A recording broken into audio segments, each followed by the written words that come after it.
Halo sahabat Green, kembali lagi bersama saya Livia Collins di program Puan di Bumi. Nah, kali ini kita akan membahas tentang kesehatan reproduksi dan saya di samping saya sudah ada dua narasumber yang luar biasa. Kita punya Kak Kuntum Khaira dari PKBI Riau, beliau dari bidang perencanaan dan program. Dan di samping saya persis ini ada Bu Yaneliza, Kepala Bidang Kesehatan Masyarakat Dinas Kesehatan Provinsi Riau. Sebelumnya saya ucapkan terima kasih banyak untuk waktunya Ibu Yane atau Ibu Liza nih saya panggilnya? Bu Yani. Untuk Bu Yani dan juga Kak Kuntum, terima kasih sudah meluangkan waktunya. Senang sekali kita kali ini berbicara tentang perempuan dan juga kesehatan reproduksi bersama.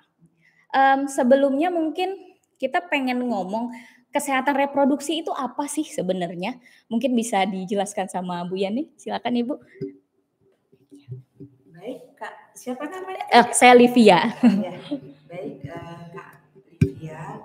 Ya, kesehatan reproduksi itu adalah suatu kesejahteraan yang utuh. Tidak hanya baik itu sosial, fisik, tetapi tidak hanya bebas dari penyakit. Itu seorang wanita itu mereka bisa untuk bereproduksi secara normal sehingga kesehatan reproduksi tersebut menyeluruh lingkupnya, mulai dari remaja, terus ibu sampai lansia itu ada tercakup kesehatan reproduksi. Oke, berarti semua kalangan harusnya melek untuk kesehatan reproduksi karena tersangkut paut ya semua jenis umur dan kalangan usia gitu ya. Dan untuk mungkin kita juga mau berbicara dari sudut pandang PKBI kali ini ya. Untuk PKBI sendiri program reproduksi kesehatan, program kesehatan tentang reproduksi apakah yang dilakukan di wilayah Riau begitu? Seperti kita tahu ya PKBI sepertinya cukup aktif dalam hal ini begitu. Terima kasih Mbak Livia. PKBI sendiri sebenarnya kalau kita lihat dari historinya ya, jadi keberadaan PKBI itu juga karena isu-isu cash flow. Jadi di mana pendirinya orang-orang yang memang peduli terhadap kependudukan, isu-isu kesehatan ibu dan anak, sehingga akhirnya terbentuklah PKBI secara nasional di tanggal 23 Desember 1957 ya kalau secara nasional. Nah tentunya sampai terbentuknya sampai ke daerah juga pastinya isu-isu itu juga akan terbawa ke isu-isu kesehatan reproduksinya sendiri. Nah untuk PKBI Riau sendiri memang ada program-program yang untuk masuk ke ruang lingkup dari kesehatan reproduksi sendiri. Misalnya ada program respon. Jadi program respon itu program hak kesehatan seksual dan reproduksi. Nah itu kita didanai oleh DFID Australia yang menyasar kepada remaja, kemudian juga terhadap kelompok rentan yang ada di sana yang menjadi sasaran kita, kelompok termarginalkan juga.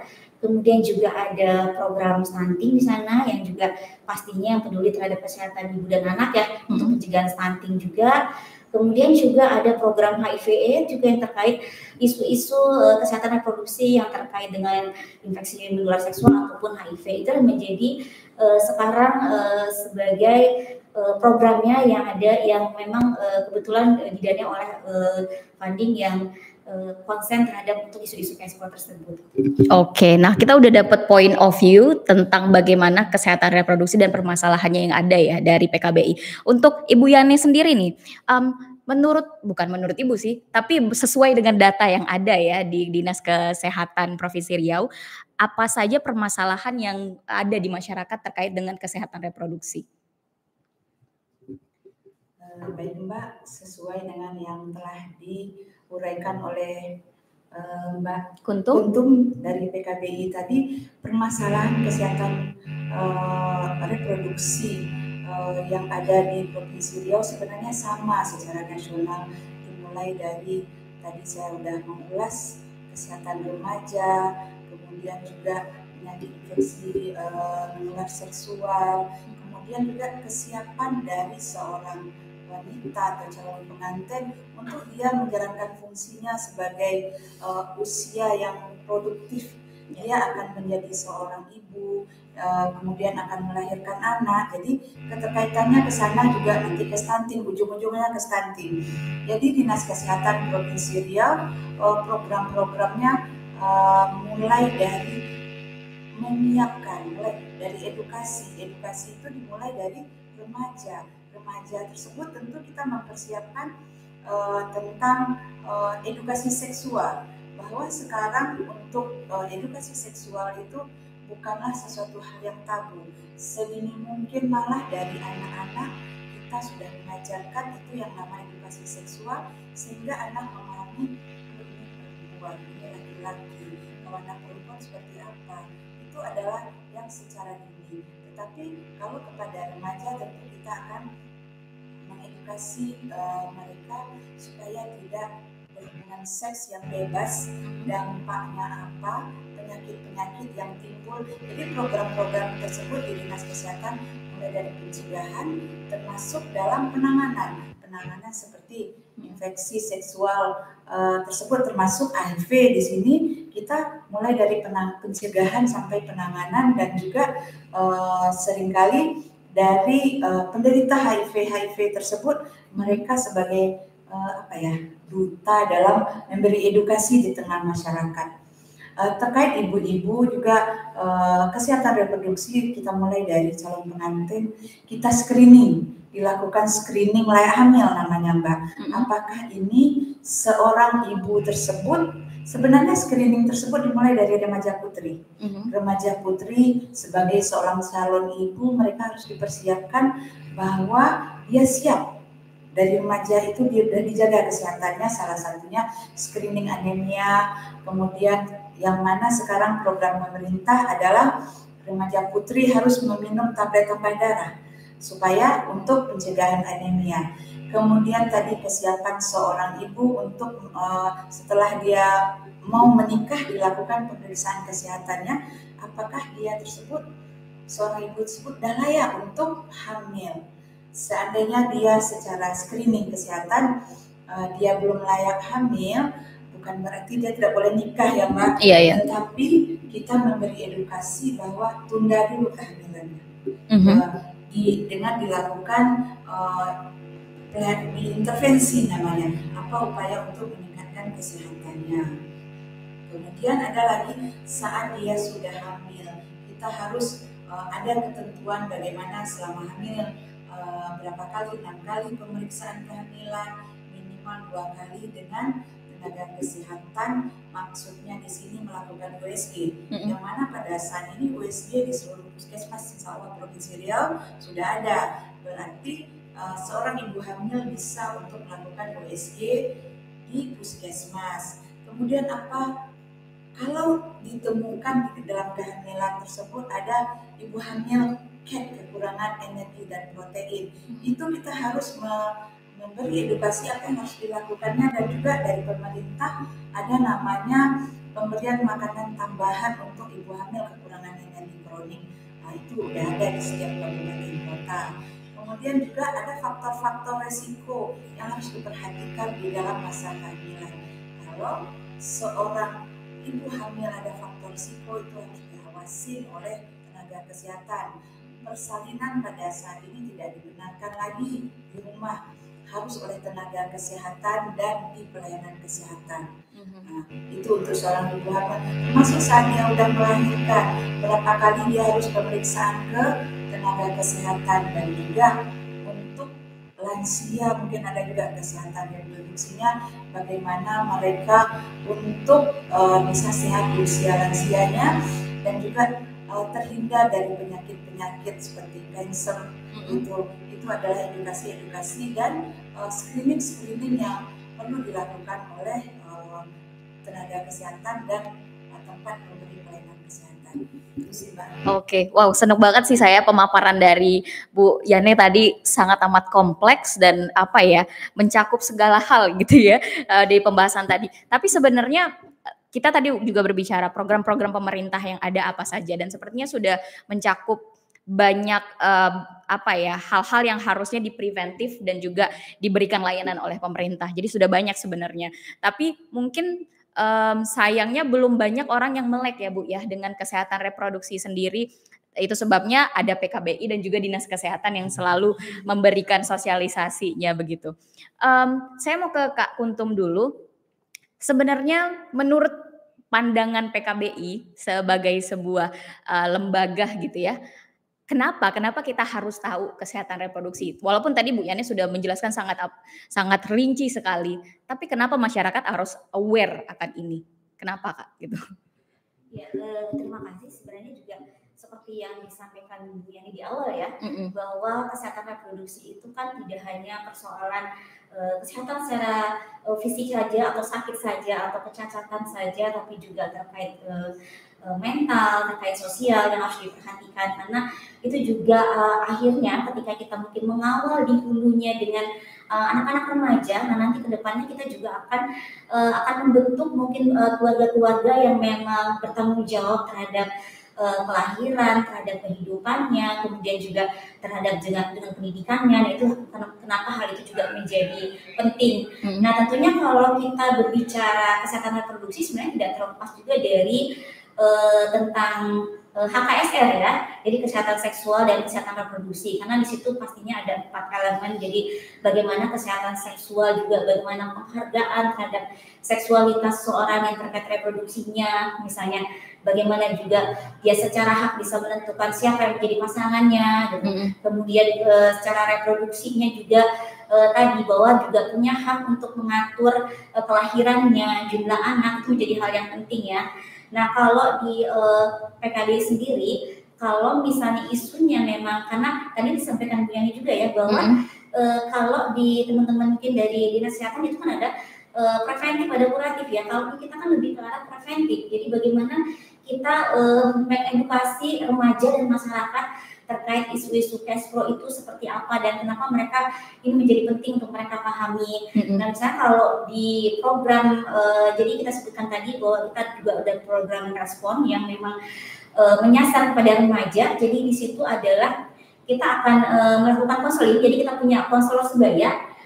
Konselor sebaya ini nanti ada hotline-nya. Jadi itulah yang akan menampung apa yang akan disampaikan oleh remaja terkait permasalahan mereka. Nah disitulah kita bisa memetakan ya sebenarnya apa sih yang dihadapi remaja gitu ya. Jadi ketika konseling itu dengan kesebayaan tadi, banyak hal-hal yang bisa disampaikan remaja, misalnya tentang krisis identitas dia, kemudian juga tentang bagaimana mereka menghadapi namanya quarter life itu, misalnya di era usia 18 sampai 30 mereka mau ngapain gitu ya, setelah kebingungan mereka. Kemudian juga ada juga permasalahan KTD yang pastinya mereka juga konselingkan ke kita juga. Nah itu juga menjadi hal yang memang dipetakan oleh konselor-konselor yang ada di kita juga. Dan tentunya ada, jadi selain konseling kita juga punya kelas edukasi.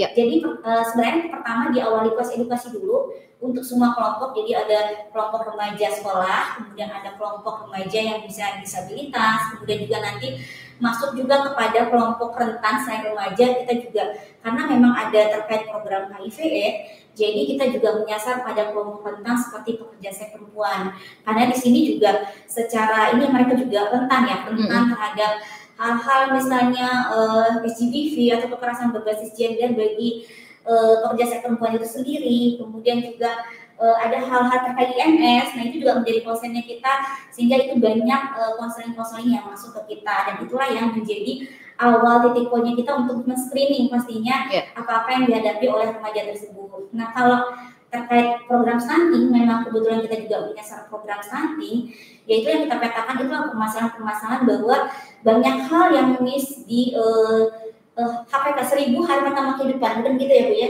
Jadi ada, kalau di 1000 hari pertama kehidupan itu kalau kita bagi berarti ada 270-nya di masa kehamilan, kemudian nanti ada 730-nya ketika bayi itu lahir sampai anak berumur 2 tahun. Nah banyak hal-hal yang tidak diketahui oleh misalnya oleh ibu tersebut ketika kehamilannya mesti ngapain gitu. Seperti tadi Bu Yani bilang harus melakukan pemeriksaan sebanyak 6 kali gitu ya. Itu juga kita edukasi pada para ibu-ibu yang berisiko stunting gitu ya.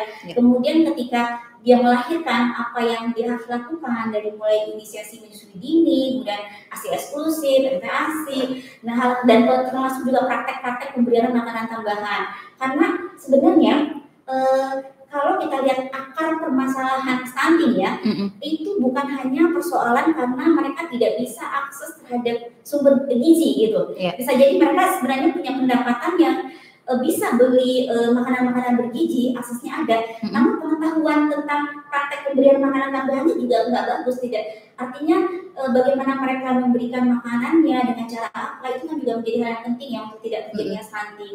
Nah ini juga disampaikan juga sebenarnya jadi konsen kami juga kepada beneficiaries ya, dan ini tentunya ibu-ibu yang berisiko tadi yang tadi juga sama ya, artinya kita juga upaya mencegah tidak terjadinya kekurangan energi kronik tadi.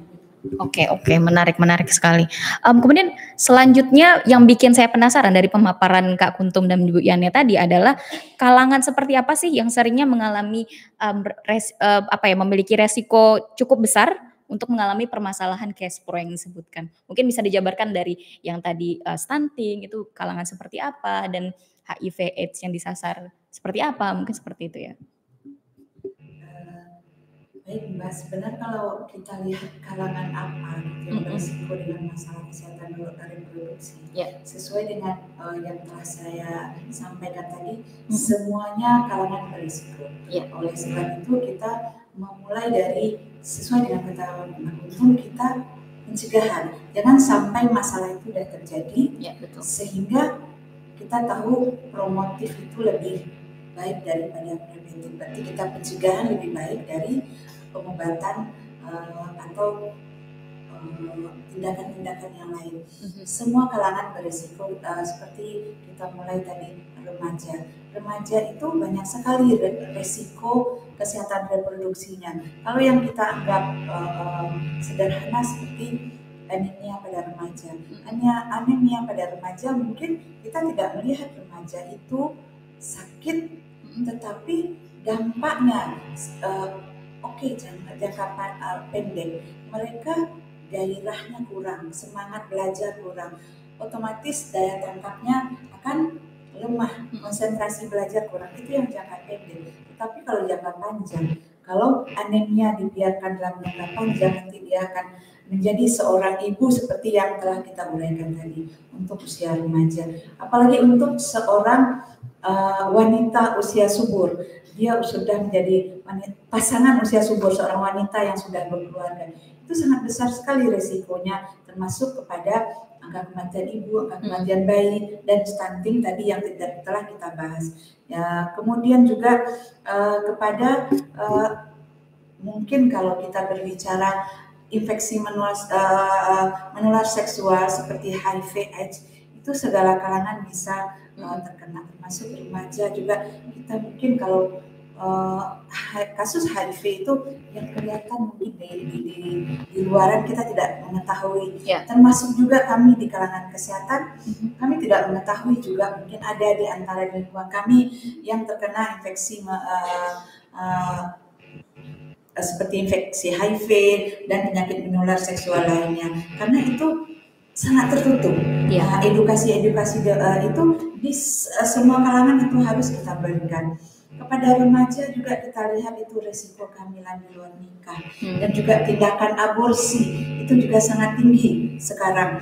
Kita lihat dengan terbukanya dunia secara luas sekarang, anak-anak, remaja, bahkan anak-anak kecil itu bisa mengakses apa saja di internet, dan juga kita lihat dalam melakukan tindakan perkosaan juga anak-anak SD. Jadi kalau ditanya kalangan apa, semua kalangan berisiko untuk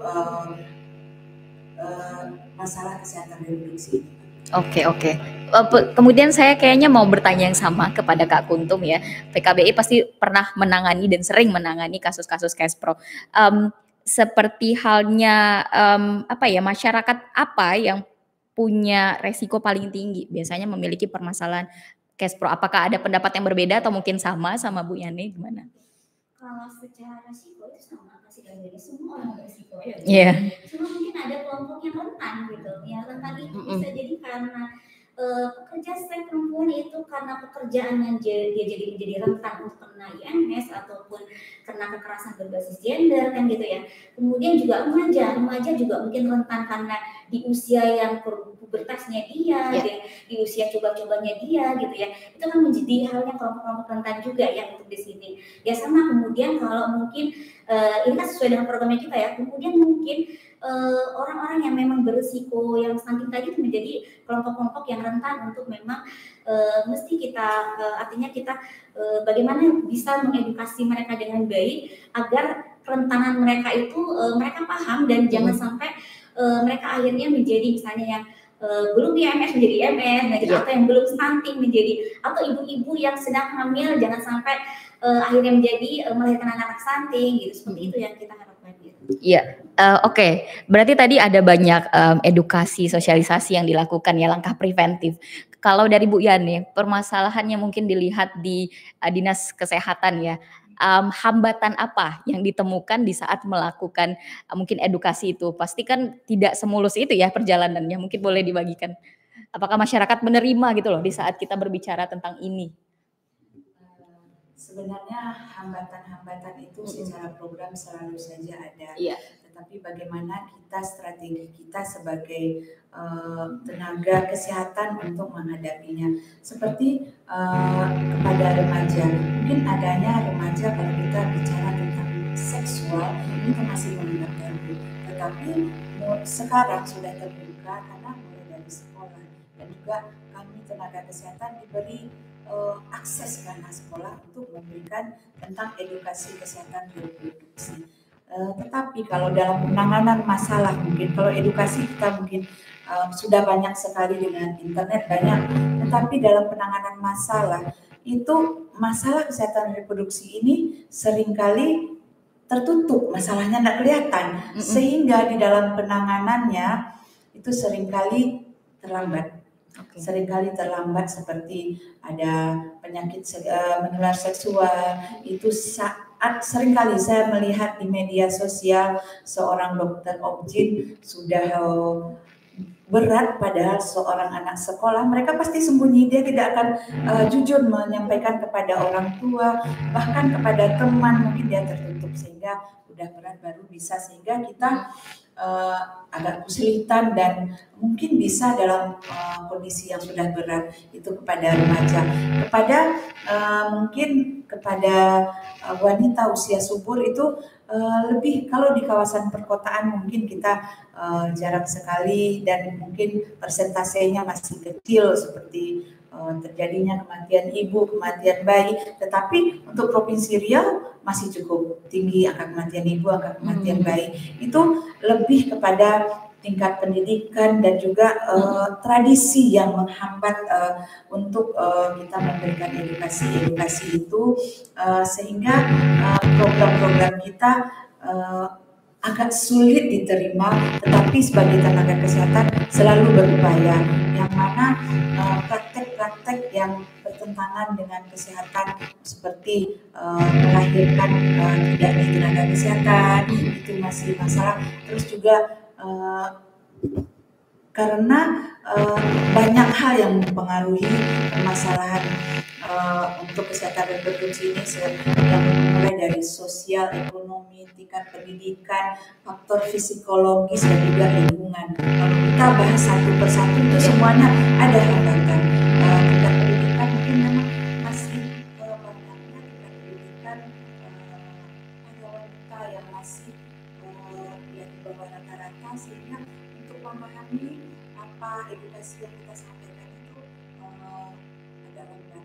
Dan juga tradisi-tradisi kebiasaan di tengah masyarakat, mereka akan mendengar edukasi-edukasi yang diberikan oleh orang-orang, pemuka-pemuka masyarakat, pemuka agama yang ada di sekitar mereka, sehingga kami dari Dinas Kesehatan harus mempunyai strategi bagaimana supaya edukasi yang kita berikan bisa diterima oleh masyarakat.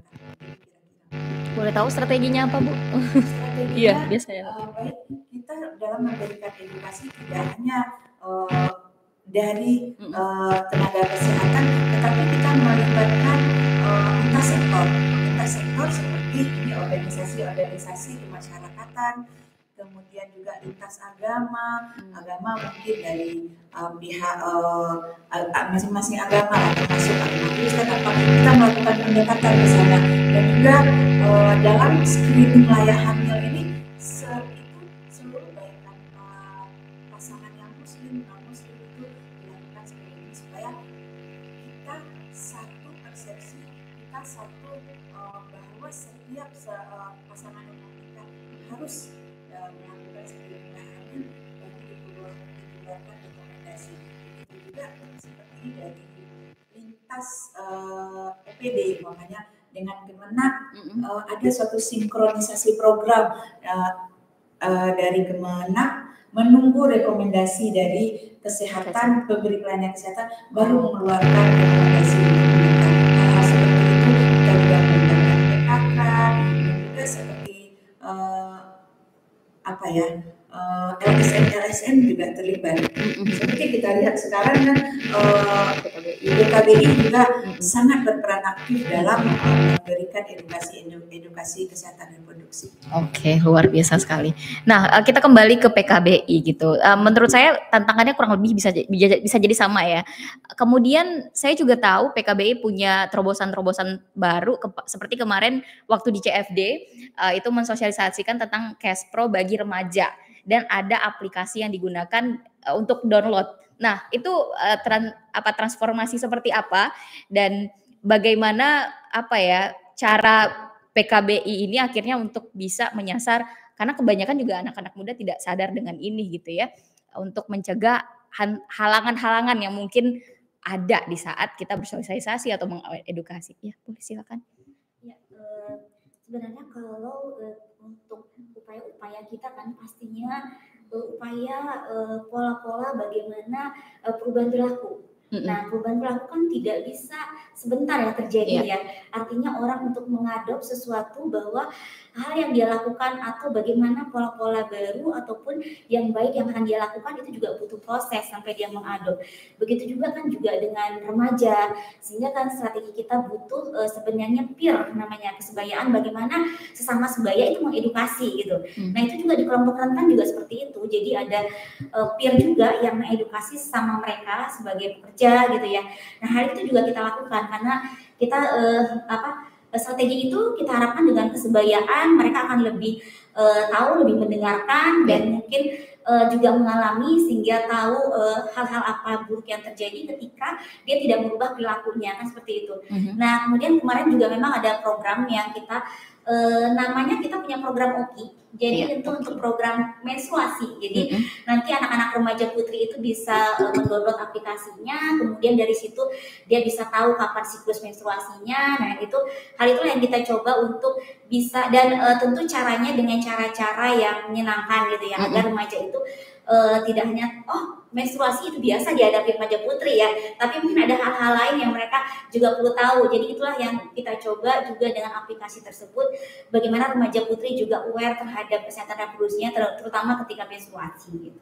Oke. Nah, kita banyak berbicara tentang perempuan gitu ya. Reproduksi itu apakah hanya ada di kalangan perempuan saja dan tidak laki-laki? Mungkin bisa dijawab Bu Yane dulu.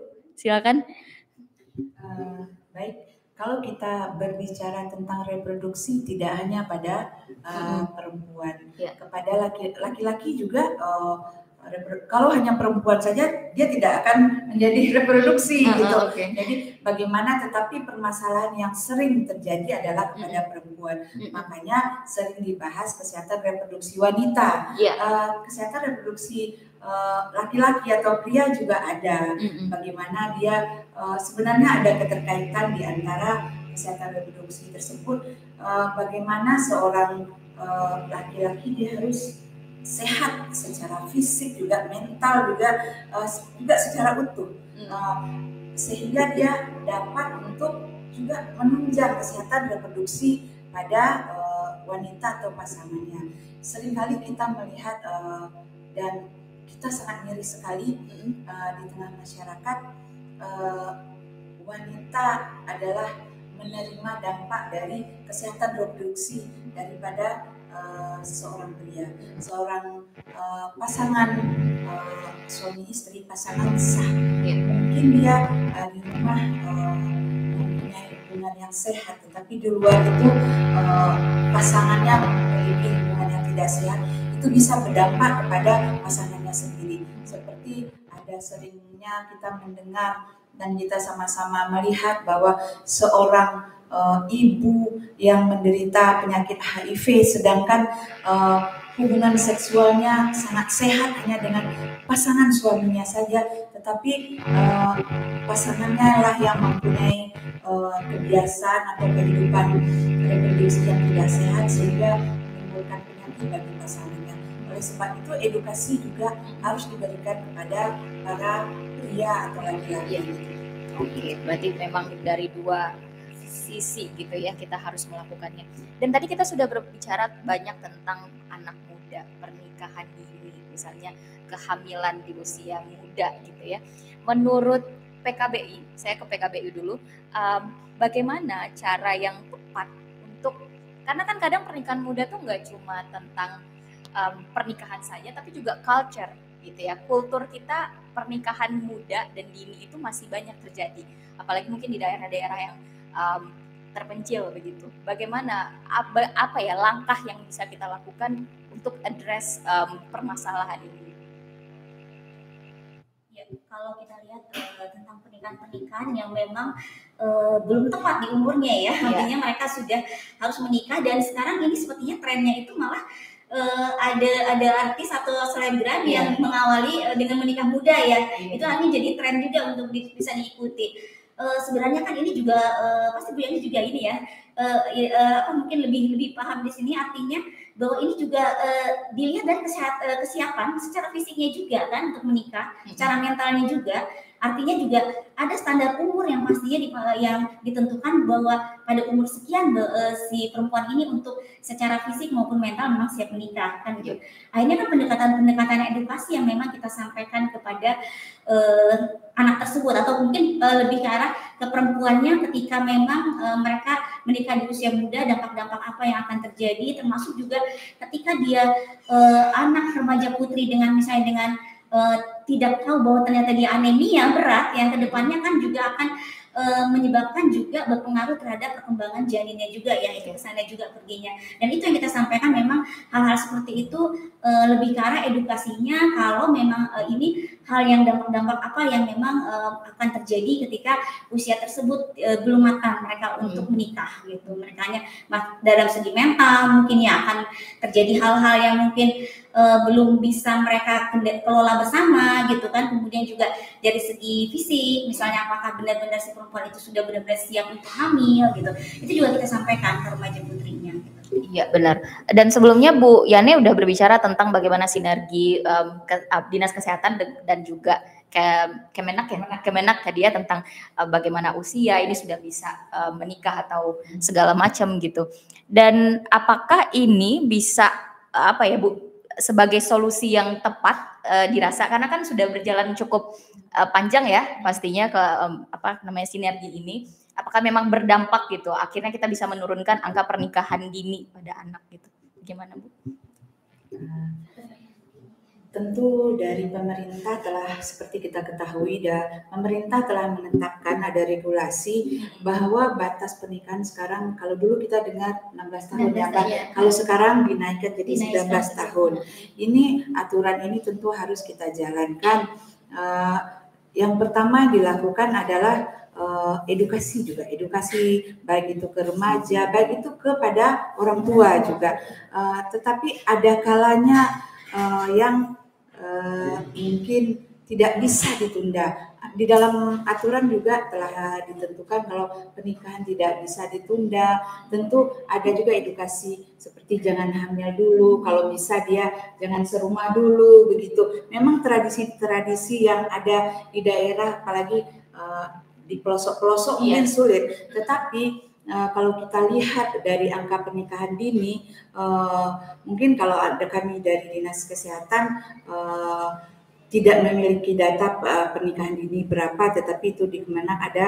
Tetapi hasil koordinasi itu sangat signifikan penurunan pernikahan dini dengan adanya sinergi ini. Dalam memberikan edukasi, kita mulai nih dengan screening. Itulah yang salah satu yang dilakukan saat melakukan screening layak hamil, namanya adalah usianya. Kalau usianya dari kesehatan tentu memberi rekomendasi bahwa usianya belum mencukupi untuk dilakukan pernikahan. Nanti dari Kemenak seperti apa kebijakan di sanalah yang akan melaksanakan rekomendasi apa yang diberikan, edukasi apa yang diberikan. Oh begitu, berarti akan ada edukasi lanjutan yang nanti diberikan gitu ya Bu ya. Soalnya kalau melihat permasalahan ini, saya sendiri punya experience, pengalaman teman sebenarnya, dia menikah di umur 17 tahun, tapi pasangannya sudah di usia matang kayak 25 tahun, dan kemudian mereka akhirnya menunda hamil. Seperti itu, karena tidak hanya kesiapan reproduksi saja, kan tadi juga berbicara tentang mental, apakah dia siap untuk menjadi seorang ibu, dan kondisi tubuhnya bagaimana, dan alhamdulillah karena penundaan itu ya Bu, pas punya anak, dia terlihat siap. Walaupun waktu itu masih muda juga, punya anak di umur 19 dan juga 20 tahun. Menikahnya umur 17, tapi kesiapannya jauh lebih beda begitu. Dan itu juga bisa sebagai sebuah cara tadi ya, atau hasil dari laki-lakinya mengerti tentang kesehatan reproduksi dan perempuannya juga begitu. Jadi bisa preventif hal-hal yang tidak diinginkan kemudian harinya, seperti stunting tadi dan juga kematian ibu gitu. Nah, mungkin saya punya pertanyaan satu nih terakhir ya, terkait dengan aturan BKKBN, setiap perempuan melahirkan satu anak perempuan. Bagaimana pendapat Dinas Kesehatan dan juga PKBI? Mungkin bisa dimulai dari Bu Yeni dulu, bagaimana Ibu? BKKBN, setiap perempuan melahirkan satu anak perempuan. Seperti kita memandang aturan ini bagaimana? Gitu. Kita melihat sebenarnya anak laki-laki dan perempuan sama saja, gitu kan. Jadi sebenarnya kalau berbicara tentang keluarga berencana ya, lebih kepada kalau kita mau memiliki anak itu lebih pada perencanaannya. Tentu seperti kalau anak itu jaraknya dekat, itu pola asuhnya tidak maksimal, lebih kepada itu. Kalau laki-laki dan perempuan memang ada suatu daerah ada tradisi seperti di Minangkabau harus punya anak perempuan, mungkin kalau di Sumatera Utara harus punya anak laki-laki. Tetapi kita dari sisi kesehatan kita memandang laki-laki dan perempuan sama saja, dan yang penting diatur adalah jarak kehamilan gitu. Jarak kehamilan, karena kehamilan yang terlalu dekat itu seperti kita harus memberikan ASI eksklusif, itu tidak ASI eksklusif 6 bulan, dan pemberian air susu ibu sampai usia 2 tahun. Kalau seandainya jarak kehamilan terlalu dekat, mungkin si bayi tersebut tidak akan mendapatkan hak-haknya. ASI itu adalah hak daripada anak. Adakah rentang waktu yang tepat gitu Bu ya untuk rentang anak satu dan lainnya gitu, yang ideal lah seperti itu? Seperti kita ketahui, tentu dari program kesehatan seorang ibu harus memberikan ASI minimal 2 tahun. Nah, jadi kalau dia mau program hamil lagi, tentu setelah usia 2 tahun baru program lagi. Kenapa? Karena saat dia masih menyusui, kalau udah ada janin dalam rahimnya, tentu kebutuhannya akan beda lagi. Sedangkan dia harus menyiapkan nutrisi untuk 3 orang ya. Ini yang di dalam rahim, ini anak yang usia masih di bawah 2 tahun, dan untuk dia sendiri. Oleh sebab itu akan berdampak juga kepada ibunya, kepada calon janin yang di dalam, juga kepada anak yang di luar yang masih mengkonsumsi ASI. Oke, siap. Informasinya sangat amat berguna sekali ya. Semoga sahabat Grid mendengar ini dan bisa membagikan informasinya juga. Boleh bagaimana tanggapan PKBI terkait BKKBN ya, aturannya setiap perempuan melahirkan satu anak perempuan. Bagaimana PKBI memandangnya? Satu anak perempuan. Iya. sebenarnya kita nggak tahu juga apa akhirnya dampaknya kemana untuk satu anak perempuan. Nah sebenarnya balik lagi ya, kalau kita berbicara tentang hak kesehatan reproduksi dan seksual ya, sebenarnya kan juga aturan untuk memiliki anak atau tidak itu kan juga menjadi hak seseorang ya. Kemudian untuk berapa jumlah anak yang akan mereka miliki itu kan menjadi hak seseorang ya. Tapi mungkin kalau himbauan ini berdampak terhadap sesuatu, ini kita terus terang saya juga nggak tahu apa dampaknya ketika hal itu dilakukan satu anak perempuan. Tapi kan kalau berbicara HKSR ya seperti itu seharusnya, jadi tidak ada artinya tidak dibatasi oleh aturan apapun ya, artinya untuk bagaimana mereka juga bisa memutuskan punya anak atau tidak gitu sih. Oke. Mungkin kita sekarang di tahap terakhir yaitu closing statement dari Dinas Kesehatan dan juga PKBI tentang mungkin Kespro dan himbauan begitu ya kepada masyarakat untuk lebih mengetahui dan lebih aware sama ini. Boleh silakan Bu Yani dulu. Mengenai kesehatan reproduksi itu sebenarnya harus diketahui oleh semua siklus hidup. Oleh sebab itu seorang khususnya perempuan itu mempunyai hak untuk dapat mengetahui tentang ilmu kesehatan reproduksi. Ilmu kesehatan reproduksi dengan kemajuan teknologi sekarang bisa diakses di mana saja dan juga bisa juga masyarakat itu sendiri yang telah pemuka-pemuka masyarakat agar memberikan edukasi tentang kesehatan reproduksi, dan juga di sekolah-sekolah juga pada anak remaja itu harus diberikan edukasi tentang kesehatan reproduksi, apa yang harus dijalani dan apa akibatnya. Begitu juga kepada seperti yang kita bahas tadi, kesehatan reproduksi juga tidak hanya kepada wanita tetapi juga kepada para pria atau pasangan dari wanita tersebut. Apa dampaknya kalau seorang pria tidak menjaga kesehatan reproduksinya, itu akan berdampak terhadap keluarganya, bukan saja kepada istrinya tetapi juga kepada anak-anaknya. Oleh sebab itu kita semuanya harus peduli tentang kesehatan reproduksi dan juga kita secara bersama menjaga kesehatan reproduksi serta aware terhadap kesehatan reproduksi. Luar biasa sekali, terima kasih Bu Yani. Silakan Kak Kuntum. Ya, mungkin ini untuk proses selanjutnya. Ayo kita semua peduli terhadap kesehatan reproduksi, karena ketika kita peduli terhadap kesehatan reproduksi berarti kita juga peduli terhadap masa depan bangsa, baik diri sendiri maupun bangsa juga. Luar biasa sekali, terima kasih banyak untuk dua narasumber kita. Ada banyak sekali pelajaran yang bisa kita pahami di sini, tidak hanya tentang kesehatan reproduksi, pastinya tentang kesehatan jasmani yang mencakup dari itu jasmani, rohani juga apa lagi? Dan juga kesehatan reproduksi secara garis besar seperti itu, dan bagaimana ini penting untuk keberlangsungan kita baik laki-laki ataupun perempuan begitu. Jadi tidak hanya isu perempuan saja sebenarnya kesehatan reproduksi ini, tapi juga dengan isu lelaki.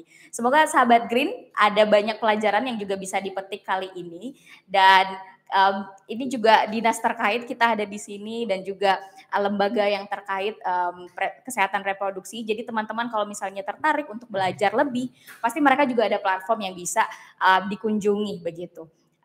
Dan sebenarnya juga di sosial media saya melihat saat ini ada banyak ya Bu ya Mbak platform-platform atau influencer yang bergerak di isu-isu kesehatan reproduksi sepertinya Tahu Lebih begitu, dan Ines dan banyak lagi lainnya. Mungkin sekian dulu, terima kasih banyak untuk waktunya sahabat Green, juga terima kasih banyak sudah mendengarkan dan menonton kita. Stay tuned in Green Radio Line, Beyond the Limit.